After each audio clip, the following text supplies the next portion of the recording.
Hello and welcome to our first ever podcast of Mind, Mood and Food. And I'm joined today with my partner in crime, Adele Darbyshire. And today we are focusing in on bread. We all love it. We all have it virtually every day. But what does really bread do to us? And is bread the best thing to have?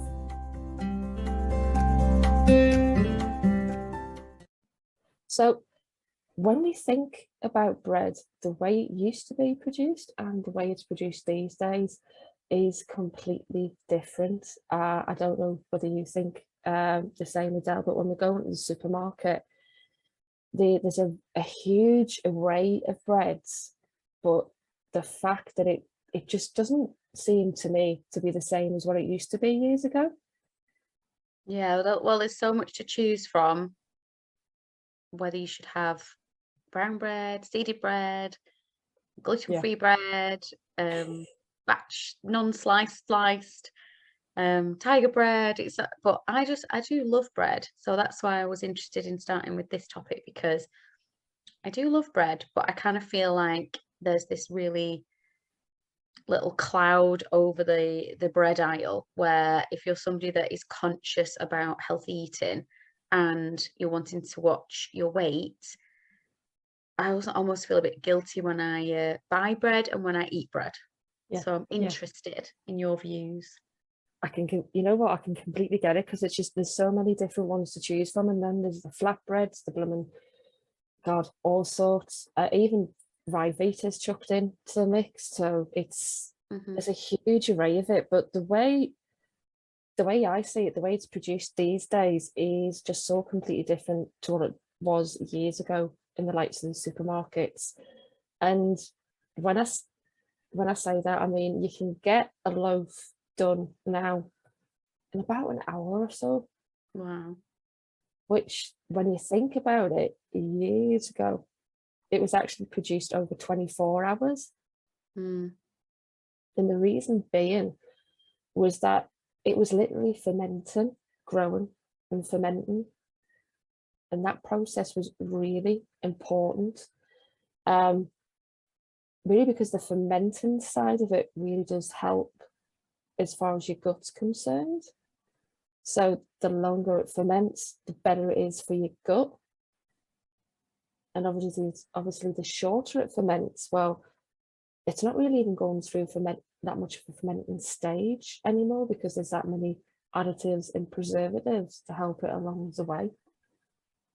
Yeah, and we've kind of lost sight of that process, because people used to make more food from scratch, and obviously these days everything's convenience, which we know doesn't really lead to something that's better for us. So convenience tends to mean in my head like the quick ping meals, the ready meals, things that are highly processed, things that have a longer shelf life, so that it means you don't have to go to the supermarket as often, whereas years ago people would have either made their own, or they'd have gone to their local baker, or I think like they do in France, where it's a daily ritual almost, where they go into the bakers and they get what's fresh that morning and stuff like that. It has that kind of nice feeling to it. Now, if something's going to be made so it can live quite happily on your shelf or in your cupboard for a week or 2 weeks, it's probably like white bread been treated and bleached to within an inch of its life. It's like white bread gets a particularly bad rap, doesn't it? But I guess that's for a reason, if it's had all the nutrients taken out of it so that it's white, so that it lasts longer, what is in it? If it's had everything taken out of it and it's got stuff pumped in it so that it lasts longer, so that it doesn't go moldy as quick, it makes you wonder what is in it and how that impacts our body.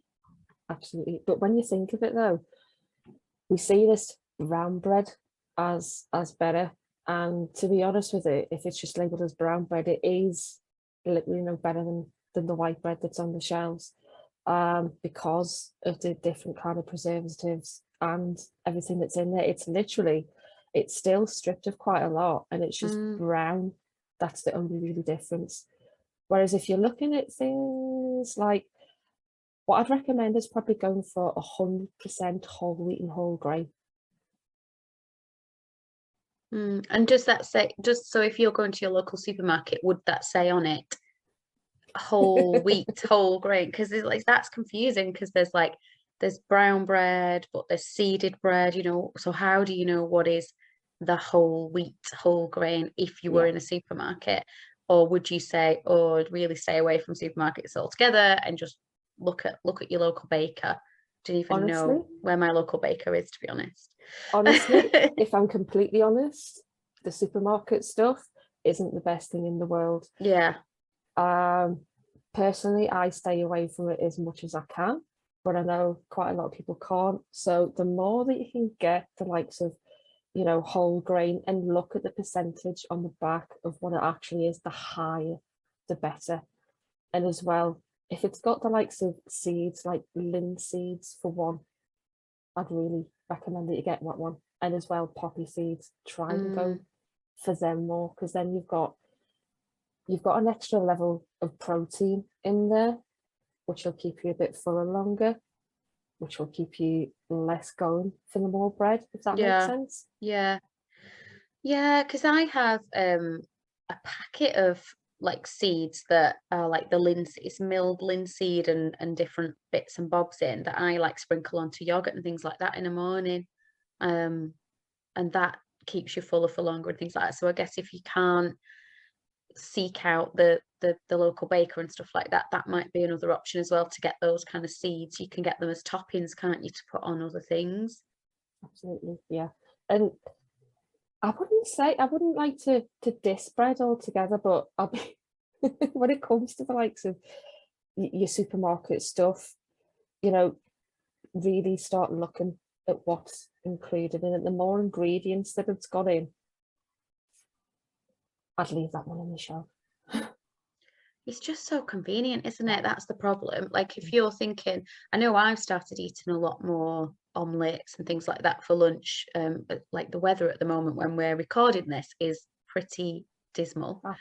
It's in the middle of all the storms, it's windy, it's wet, it's awful, it's cold. So you're not going to fancy things like a healthy salad, are you? So a sandwich, it's just so easy. And when I used to work away from home, even more so, because grabbing a sandwich, grabbing and going, it's that food that you can take with you on the go. So there are a lot of convenience factors to it, which is why I wanted to talk about this, really, because I think some people listening may be in that boat where it's a sandwich every day and that's lunch, you know. So I guess, is there going to be a nutritional detrimental impact if people are eating supermarket bread every day? I know it's like a big question.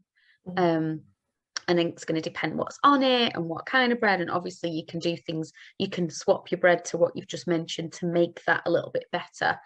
But if you were just having the sandwich, I mean, like, let's take a white bread cheese sandwich for an example, just to give people, like, that's you, if you're a white bread cheese sandwich person and you're listening.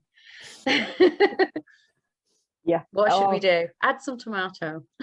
Crikey. If it's a white bread cheese sandwich every day, I'll be honest, I like a white bread cheese sandwich. Sometimes there's nothing better, but to have that every day is a week, you're going to cause yourself a bit of a problem. Not only are you going to cause a little bit of gut distress, but probably, you know, it ain't the best if you're trying to keep your weight in check. So if I'm honest, definitely get some other things in there if you can.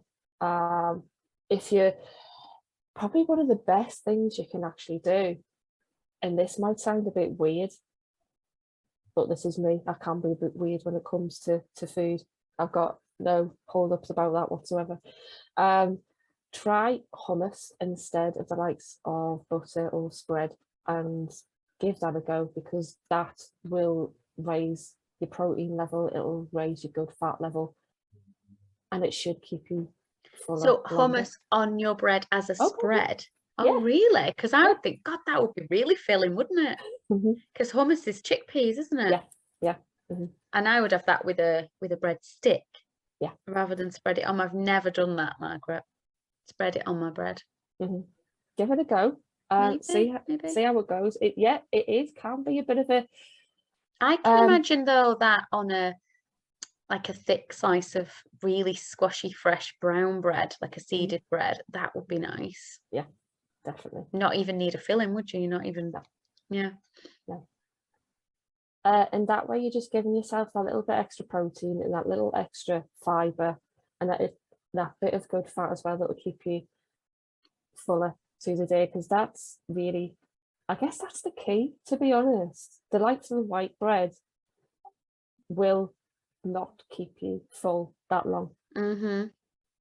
So the and more also fiber included will. The bread in the supermarkets, like the convenient bread, has a lot of salt in it, doesn't it? Is that right? Like, so if you're trying to watch the amount of salt that you should be eating in a day, and you're just thinking of added salt that you add, like the table salt, that's if you're already having a sandwich every day, you're probably already hitting quite a lot of your salt content. Definitely. I'll be honest, I don't. Gone are the days when I go in the supermarket and actually stand there. This used to be me standing there for at least 10-15 minutes in the bread aisle looking. I don't do that anymore. I've been chewed out of many supermarkets for being rude, but but yeah, just start really looking at what's included when you do buy the bread. Have a look at the salt content, and it might surprise you that quite a lot of bread has quite a lot of sugar content as well. It's making me think a bit like how people think about meat, and red meat in particular. We used to probably a lot more, when I was growing up, every meal was like meat and two veg. We're way away from that now, but it's more like a treat. So if you're going to have meat, then have it less often and get the best you can afford, the best quality. So it's just reminded me a little bit of this conversation, that rather than just whacking all the white bread in your trolley and eating it quite frequently, instead, if you mix it up a little bit and mix your lunches up and your breakfasts up and try and introduce some different foods, then if you are having that bread, if you're having a really good quality bread, and like you say, you're putting on some hummus or something that that's really tasty, then you can enjoy it as a treat. Yeah, absolutely. And just see what's out there, because there's all different kinds of breads that really you might find some benefit from. There's sprouted seed breads, there's your your sourdough breads as well. I think, God, I was going to ask about sourdough, because this is trendy, or it has been trendy. Is it more trendy down south? I'm not sure. It's a northern thing or a southern thing. I think down south they eat it a lot more. But what's the difference then with the sourdough, and why is it better for us? Or is it better for us? The sourdough, it's basically the way it's made. The sourness comes from like a live culture that's included in the bread, whereas with your bog standard is normally made with like a dried yeast, which is activated when water's brought into it. But the sourdough, you normally like include like a live living thing. Yeah, that's sounds right. A bit, is that what they call the mother? Yeah. And it's like, was there one mother that was created in the Dark Ages, and every little baby mother is created off of it? I think you can. I watched a program about this once. I think you can create your own mother, but it takes a while. So it takes like a while to create that process and get that fermenting process going. Whereas if you pinch a little bit of somebody else's mother, then you're off to a start. Yeah. So, but it's that fermenting process that I don't eat enough fermented foods, but I do know when we talk about gut health, which I know you're passionate about, that it's kefir and the fermented, the cabbages and stuff like that really we should be helping feed our guts these fermented foods. So that sourdough gives us a little bit of that, does it? It does. You normally find that people that have a great problem with the shop bought bread.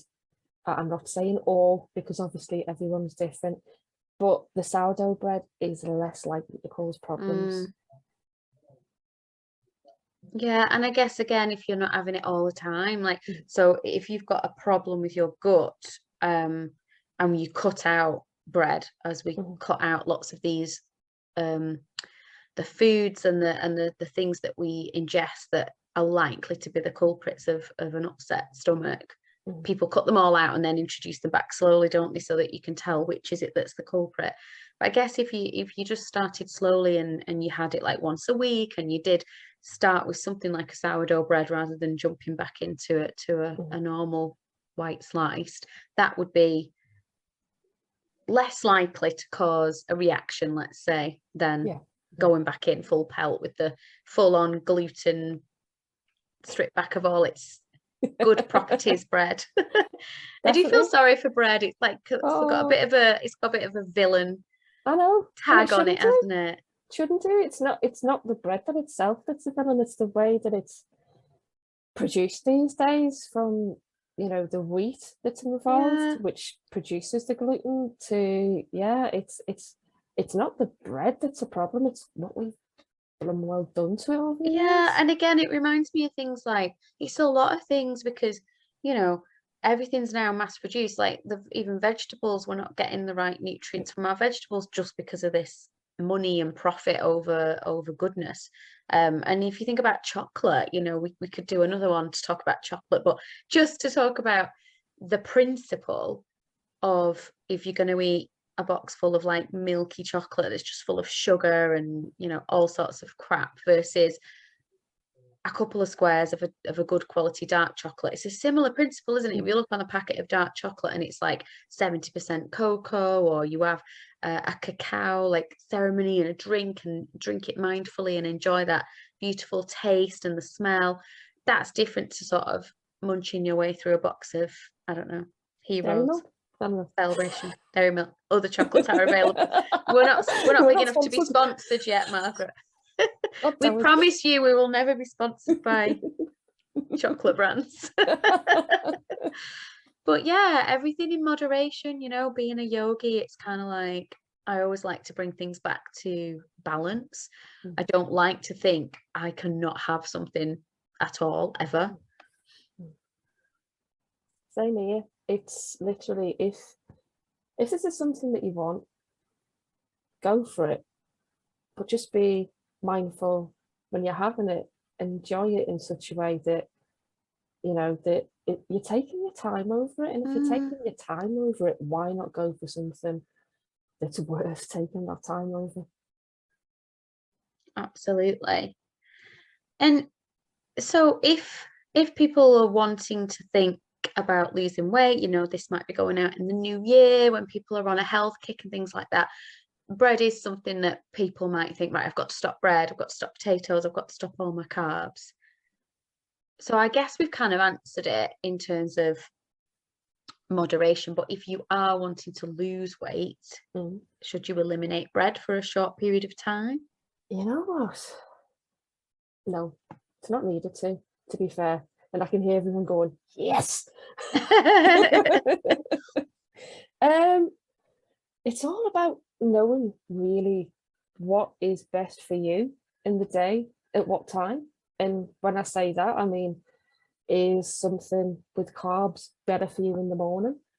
Is something with protein better for you in the afternoon? So, in all honesty, no, there's no need to cut it out, but start looking at how you're feeling at certain times of the day when you're eating certain times of food, and start working out what's best for you. Absolutely. And I think looking at the amount of, just like the maths of it as well, looking at the amount of calories, although I don't know how you feel about calorie counting, because it's a bit like, oh, but I have found that having an idea at least is useful. So sometimes you can just, these days you can eat so much without even knowing, because Yeah.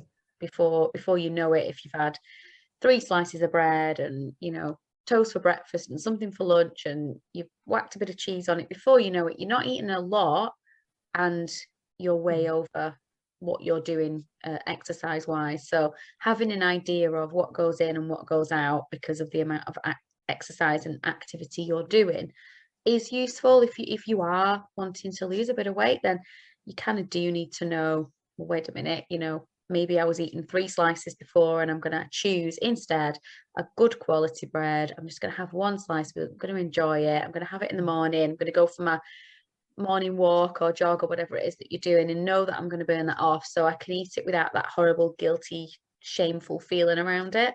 Yeah, it's all about getting into that, well, as you know, getting into that mindful mindset.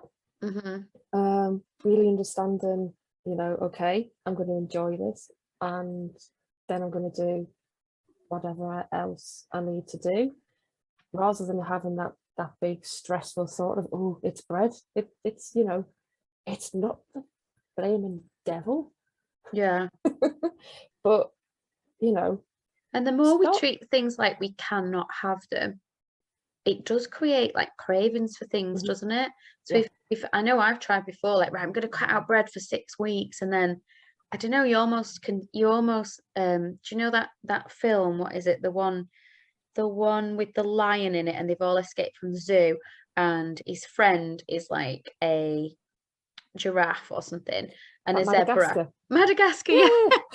His friends are like giraffes and zebras, and he gets hungry because he's not been fed, because he's not in the zoo anymore, and he starts to see his friends just as big chops, like they just look like big chops, and they've got eyes, and they're running away from him, but they just look like steaks or chops or whatever it is. And I was like almost walking around visualizing bread everywhere that I was going, because you can't have it, and you're like, I can't have any of it for 6 weeks, I just need bread, and it just becomes this big thing. Whereas if you was to say, well, I'm just going to have it like once a week, or 1 slice instead of 3, or cut down. So if you do it a bit like that, we are obviously mind, mood and food, so this is a perfect combination. Then you're mindfully eating a better quality of bread that you have mindfully chosen to buy. It's probably putting your money in a better place rather than putting it into Mr. Asda or Mr. Tesco or whatever. And then you're going to feel that enjoyment and that satisfaction. You're not going to feel that you've been deprived, and you're not going to feel guilty. So it's holistically better then, isn't it, all round? Absolutely. And you're not seeing your mates as a loaf of bread. I know. It's just visualizing my friend with a loaf of bread with little legs sticking out the bottom. It does create that rebellious streak in us, doesn't it? If I know some people probably more than others, but some people are just very good, aren't they? Like, I'm doing this and stay in the lane, and that's great. If that works for you, then crack on. But some people might be a bit more like me, that go, if you tell me I can't have it, then that's exactly you're going to go for. Yeah. And then what's going to happen is you're going to eat the whole bloody loaf, because you're just going to sit there and pig out on it, because you just feel that you've been deprived for 4 weeks, and you're just going to crack. Exactly. And this is why, I knew this would happen. We might go off on tangents, so we'll have to be good. But this is why I think the crash diets don't work, do they? Because then at the end of it, you just go mad, eat everything, put it all back on, plus interest. Absolutely. The fact that a crash diet restricts you, restricts things that supposedly are naughty, when they're really not, to be quite honest with you. No food's naughty. It's food. How can it possibly be naughty? But yeah, you're absolutely right. That restriction, that mentality is like, oh, I can't have that. Or the child just goes, hell yes, I want it, and I want it now. And I want lots of it. And also I deserve lots of it, because say if you've been being really strict and regimented for like a month, you've just got this weird thing in your brain that says, right, well, I've lost a stone or whatever, so I can afford to binge. And then that's lethal, because that's just the cycle that you really don't want. Yeah. So I kind of think, to sum up, bread is not the devil. Yay! We can officially announce that bread is not naughty, bread is not evil, and you are allowed to eat bread as part of a calorie-controlled diet.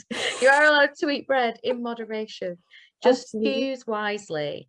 Yeah, Is the choose message. So wisely. I should be being careful with my bread choice this weekend, I think. Brilliant. And I think that's today, isn't it? Yes. That's bread in a nutshell, or in the whatever you want to put bread it in. It's bread in a bread basket, Margaret. Oh, well, this has been amazing. This is our first podcast. So apologies if it's a little bit rustic and rough and ready.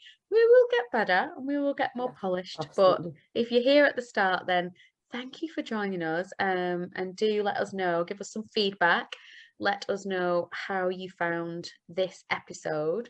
And definitely look out for the next episode. Definitely set your notifications so that you can grab the next episode, which will be out very soon. Are we releasing these every fortnight, did we say, Margaret?